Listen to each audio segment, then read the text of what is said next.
Assalamualaikum warahmatullahi taala wabarakatuh. InsyaAllah dalam kelas pendidikan Islam pada kali ini kita akan masuk dalam bidang sirah, iaitu tajuk terbitnya Fajar Dakwah. Anak-anak boleh merujuk buku teks muka surat 146 sehingga 156. InsyaAllah, dalam tajuk ini kita akan dapat mempelajari dakwah secara sulit, dakwah secara terang, strategi dakwah, hikmah strategi dakwah, faktor penentangan kaum musyrikin, bentuk penentangan dihadapi Rasulullah SAW, keadaan masyarakat Arab setelah menerima dakwah Rasulullah, iktibar daripada dakwah Rasulullah SAW di Mekah, dan juga faktor kejayaan dakwah Rasulullah SAW. Okay, yang pertama kita akan lihat tentang dakwah secara sulit.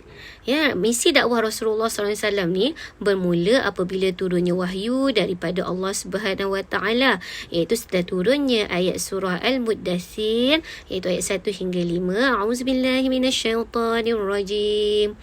Ya ayyuhal muddathir قم فأنذر وربك فكبر وثيابك فطهر والرجز فاهجر. Okay, yang bermaksud, wahai orang yang berselimut, bangunlah serta berilah peringatan dan amaran, yakni kepada umat manusia dan Tuhanmu. Maka ucapkanlah dan ingatlah kebesarannya, dan bersihkanlah pakaianmu, dan tinggalkanlah perbuatan yang keji. Ya, jadi selepas turunnya surah Al-Muddathir ayat 1 hingga 5 ini, Rasulullah melaksanakan tugas dakwah secara sulit terlebih dahulu. Ya, secara sulit ni secara senyap-senyap dululah. Ya, apa yang Rasulullah lakukan? Pada peringkat ini, Rasulullah mengajak individu daripada keluarga terdekat dahulu. Ya, jadi pada peringkat ini, baginda hanya menyeru keluarga terdekat dan sahabat-sahabat yang rapat sahaja. Ya, antara orang yang terawal memeluk Islam pada waktu itu termasuklah Sayyidatina Khadijah, ya, iaitu isteri Rasulullah SAW, Sayyidina Ali bin Abi Talib, sepupu Rasulullah SAW, dan juga Zaid bin Harithah, iaitu pembantu baginda. Okey. Jadi selepas keluarga terdekat ini memeluk Islam, diikuti pula dengan sahabat karib Rasulullah SAW sendiri, iaitu Abu Bakar As-Siddiq. Ya, Abu Bakar pula berjaya pula berdakwah kepada orang yang berpengaruh dalam masyarakat, ya, seperti Uthman bin Affan dan juga Sayyidina Abdul Rahman bin Auf. Ya. Jadi dakwah secara sulit ni mengambil masa hampir 3 tahun. Ya, senyap-senyap ni maksudnya dengan keluarga terdekat dan sahabat-sahabat rapat ni 3 tahun. Ya, dan kemudian dalam tempoh tersebut umat Islam hanya berjumpa dan solat secara bersembunyi di lorong atau lembah yang jauh daripada pengetahuan awam. Ya, maknanya senyap-senyap je nak solat, nak berjumpa tentang dan berbincang tentang dakwah ini secara senyap-senyap sahaja. Ya, dan pusat penyebaran pada masa ini adalah di rumah Al-Arqam bin Abi Al-Arqam. Okay, setelah dakwah secara sulit selama 3 tahun, ya, Rasulullah meneruskan dakwah secara terang-terangan pula.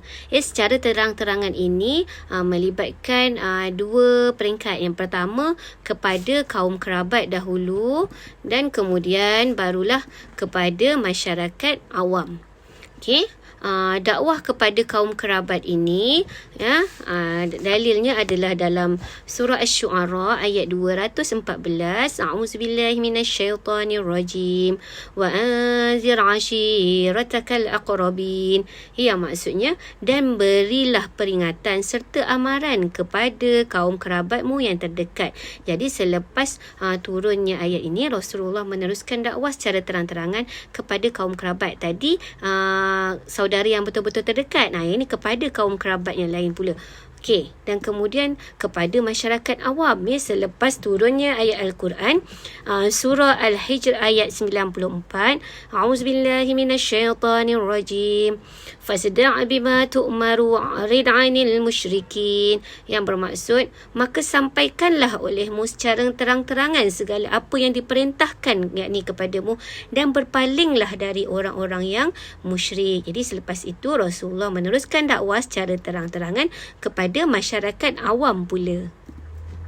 Terdapat beberapa strategi dakwah yang dilakukan oleh Rasulullah sallallahu alaihi wasallam melalui dakwah secara terang-terangan ini. Yang pertama ialah ucapan awam. Macam mana Rasulullah melakukan ucapan awam ni? Rasulullah naik ke Bukit Safa dan mengajak masyarakat Mekah beriman kepada Allah dan meyakini hari kiamat. Rasulullah naik Bukit Safa dan memanggil penduduk Mekah yang mengajak kepada beriman kepada Allah. Strategi kedua yang digunakan oleh Rasulullah ialah mencari sokongan. Bagaimana Rasulullah mencari sokongan? Rasulullah berjumpa dengan kabilah yang datang ke Mekah pada setiap musim haji, dan perjumpaan ni dibuat pada waktu malam. Kenapa? Nak elak daripada gangguan kafir Quraisy. Kerana kalau orang kafir Quraisy tahu perjumpaan ini tidak akan berjaya dan Rasulullah tak akan dapat sokongan daripada kabilah-kabilah lain. Yang ketiga, strategi yang digunakan ialah mencari tempat yang selamat. Rasulullah memerintahkan sebahagian umat Islam berhijrah ke Habsyah. Sebab Habsyah ni keadaannya aman dan rajanya baik dan menerima umat Islam. Strategi keempat yang digunakan oleh Rasulullah ialah mengadakan jamuan. Rasulullah jemput keluarga Bani Muttalib ke jamuan dan pada waktu jamuan itulah Rasulullah menyampaikan ajaran Islam kepada mereka. Ini antara strategi dakwah yang digunakan oleh Rasulullah sallallahu alaihi wasallam.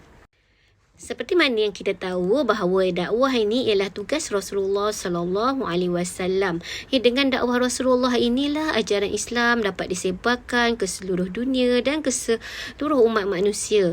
Dakwah Rasulullah ni bukan hanya kata-kata Nabi, tapi termasuklah akhlak dan tingkah laku Rasulullah sendiri. Dan Rasulullah berdakwah secara berstrategi dan juga terancang. Terdapat hikmah dalam setiap strategi yang dilakukan oleh Rasulullah ini. Yang pertama, kita lihat hikmah strategi dakwah secara sulit. Apa hikmahnya Rasulullah berdakwah secara senyap-senyap ni? Yang pertama, untuk mantapkan akidah umat Islam yang masih baru lagi ngajaran Islam. Jadi bila secara tersembunyi dapat kuatkan dulu pemahaman mereka terhadap Islam. Yang kedua, supaya ajaran Islam ini dapat dilakukan tanpa gangguan. Bila tiada gangguan daripada kafir Quraisy, umat Islam dapat menerima ajaran tersebut dengan tenang. Yang ketiga, untuk kemaslahatan dan menyelamatkan nyawa umat Islam yang jadi penggerak dakwah untuk elakkan daripada ancaman daripada kafir Quraisy. Kita lihat pula apakah hikmah strategi dakwah secara terang. Hikmah strategi dakwah secara terang ni, yang pertama, dapat suntik semangat dakwah dalam diri umat Islam. Jadi umat Islam berani untuk berdakwah kepada orang lain. Yang kedua, menimbulkan rasa tanggungjawab umat Islam untuk menegakkan syiar Islam. Bila dah boleh berdakwah secara terang ni, semua Islam ada rasa tanggungjawab masing-masing untuk menyampaikan ajaran Islam. Yang ketiga, sebagai kemaslahatan untuk menyelamatkan nyawa umat Islam yang menjadi penggerak dakwah. Itulah antara hikmah setiap strategi yang dijalankan oleh Rasulullah sallallahu alaihi wasallam. Apabila Rasulullah telah memulakan strategi dakwah secara terang, berlakulah banyak penentangan daripada kaum musyrikin. Kenapa mereka ni menentang dakwah Nabi? Terdapat beberapa faktor penentangan kaum musyrikin. Yang pertama, faktor agama. Mereka ni kuat dengan kepercayaan nenek moyang, percaya pada macam-macam jenis Tuhan. Mereka menolak keesaan Allah dan menafikan hari kiamat. Ini punca mereka menentang. Yang kedua, faktor sosial. Faktor sosial ni, mereka berpegang kuat dengan semangat perkauman dan mengamalkan perhambaan. Jadi bila Islam ni membawa persamaan taraf dan keadilan masyarakat, mereka menentang sebab nanti akan menghapuskan amalan perkauman dan perhambaan mereka. Faktor yang ketiga kenapa mereka menentang adalah faktor politik, yang mana golongan yang bangsawan dan kaya raya tak nak hilang kuasa. Mereka melihat Islam yang membawa konsep keadilan sebagai ancaman yang akan menghilangkan kuasa kepimpinan mereka. Yang keempat adalah faktor ekonomi, yang mana faktor ekonomi ni, golongan pengukir dan peniaga berhala ni merasakan ekonomi mereka akan terjejas. Sebab selama ni mereka mengaut keuntungan yang banyak daripada penciptaan berhala tersebut. Dan bila Islam menghalang penyembahan berhala, mereka akan hilang pendapatan yang lumayan. Dan ini merupakan faktor penentangan mereka terhadap dakwah Rasulullah sallallahu alaihi wasallam. Terdapat pelbagai penentangan yang dihadapi oleh Rasulullah selepas Rasulullah memulakan strategi dakwah secara terang-terangan. Antara bentuk penindasan yang dihadapi Rasulullah yang pertama ialah mereka bertemu dengan Abu Talib. Kenapa kaum Quraisy bertemu dengan Abu Talib? Untuk mempengaruhi Abu Talib supaya memujuk Rasulullah memberhentikan usaha dakwah. Tapi tidak berjaya. Yang kedua, apa yang mereka cuba lakukan? Mereka cuba memburuk-burukkan dakwah Islam. Macam mana? Mereka cuba memesongkan perhatian masyarakat Mekah melalui syair dan memburuk-burukkan baginda dan umat Islam melalui pelbagai cara. Yang ketiga, mereka menyeksa umat Islam. Mereka menyeksa tanpa ada belas kasihan. Terutamanya para hamba seperti mana Bilal bin Rabah dan juga Sumayyah. Dan para pemuda Islam pula ditentang oleh keluarga mereka sendiri. Mana yang golongan muda-muda yang mulut Islam ini ditentang oleh keluarga sendiri. Yang keempat, bentuk penentangan yang dihadapi Rasulullah ialah tawaran. Mereka memberi pelbagai tawaran kepada Rasulullah. Tawaran pangkat, harta dia dan wanita untuk merasuah Rasulullah supaya menghentikan dakwah Islam ini. Yang kelima, mereka menggunakan bentuk penentangan secara kompromi. Macam mana secara kompromi ini? Mereka minta Rasulullah bertolak ansur mengamalkan ajaran Islam dan ajaran mereka secara bergila-gila. Yang mana disebutkan dalam surah Al-Kafirun ayat 1 hingga 6. Selain daripada itu, mereka juga melakukan pemulauan.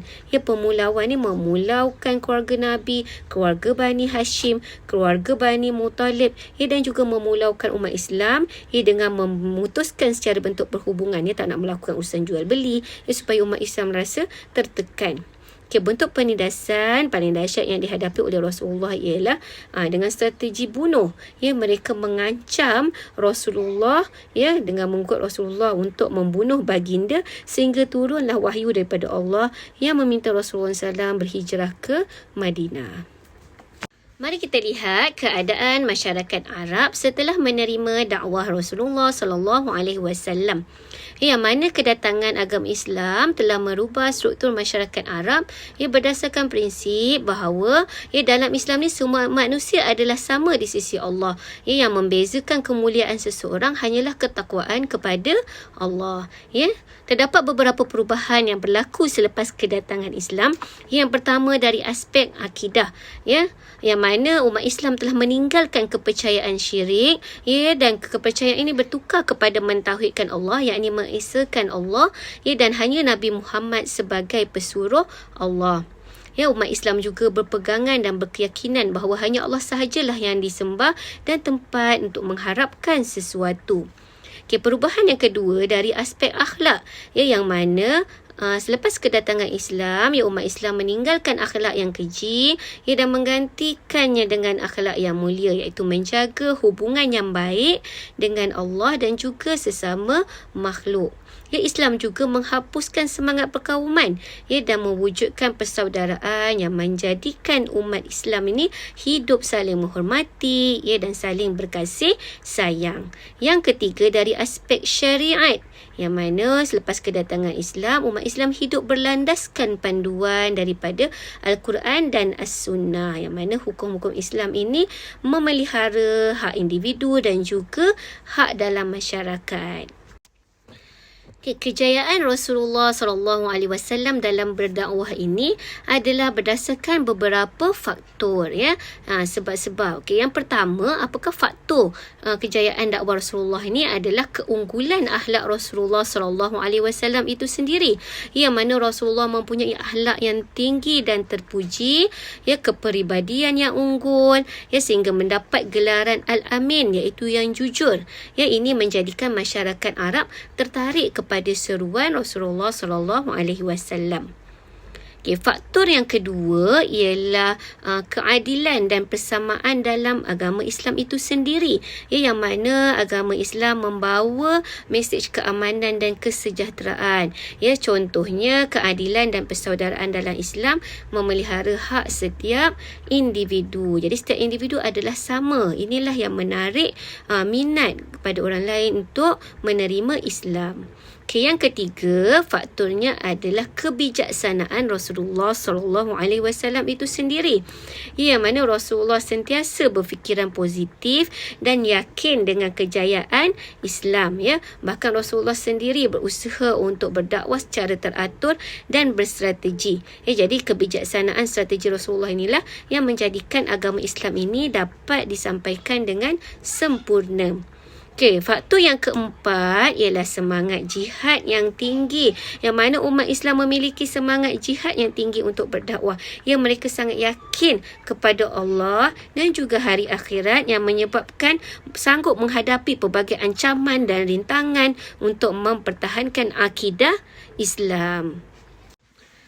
Berdasarkan tajuk yang kita pelajari hari ini, terdapat beberapa iktibar atau pengajaran yang kita dapat ambil daripada dakwah Rasulullah SAW di Mekah.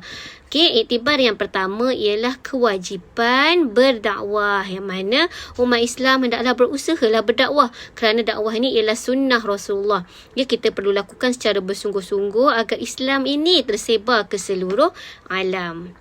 Okay, pengajaran yang kedua, ya, kita hendaklah menunjukkan contoh teladan yang baik. Ya, umat Islam hendaklah tunjukkan contoh teladan yang baik kerana inilah cara dakwah yang paling berkesan dan dapat menarik perhatian orang lain. Okay, yang ketiga, memulakan dakwah kepada anggota keluarga. Ya, jadi umat Islam ada tanggungjawab untuk selamatkan anggota keluarga daripada kekufuran dan kemaksiatan. Ya, jadi kita sebagai umat Islam hendaklah mulakan dakwah itu di rumah kita sendiri sebelum kepada masyarakat luar. Ya, pengajaran yang keempat, merancang strategi dalam berdakwah. Ya, dakwah perlu dilakukan secara terancang dan berstrategi. Ya, bukan kita mengharapkan efek yang luar biasa. Ya, untuk mendapatkan hasil yang lebih baik, kita kena aturkan strategi dan perancangan yang lebih teliti. Diharap setelah kita mempelajari tajuk hari ini, kita akan lebih menghargai usaha dakwah Rasulullah dan berusaha untuk meningkatkan keimanan kita kepada Allah Subhanahu Wa Taala. InsyaAllah kita berjumpa lagi dalam kelas pendidikan Islam yang akan datang.